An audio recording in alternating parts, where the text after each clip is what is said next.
এই ভিডিওটি গতকালকে আমাদের এখানে প্রচুর বৃষ্টি বাতাস মানে এক প্রকার ছোটখাটো ঝড়ের মতো হয়েছে। আমি এবার বৃষ্টির শেষের দিকে একটু বারান্দায় গিয়ে মানে আবহাওয়াটা একটু দেখলাম কি অবস্থা।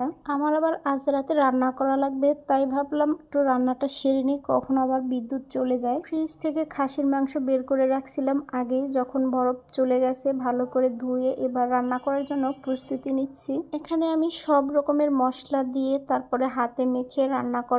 আর মাংস যখন আমি রান্না করি তখন হাতে মেখে রান্না করি। আমার কাছে কেমন যেন হাতে মেখে মাংস রান্নাটাই খেতে খুব মজা হয়, তাই সবসময় আমি এইভাবেই রান্না করি।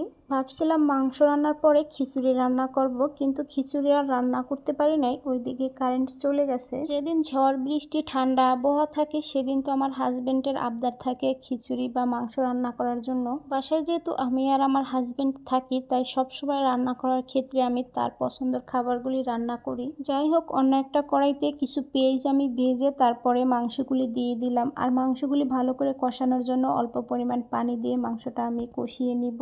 ভাগ্য খারাপ, এর ভিতরেই কারেন্ট চলে গেছে। সম্পূর্ণ রান্নার ভিডিওটি আপনাদের সাথে দেখাতে পারলাম না। তো আজকের ভিডিওটি এই পর্যন্তই ছিল।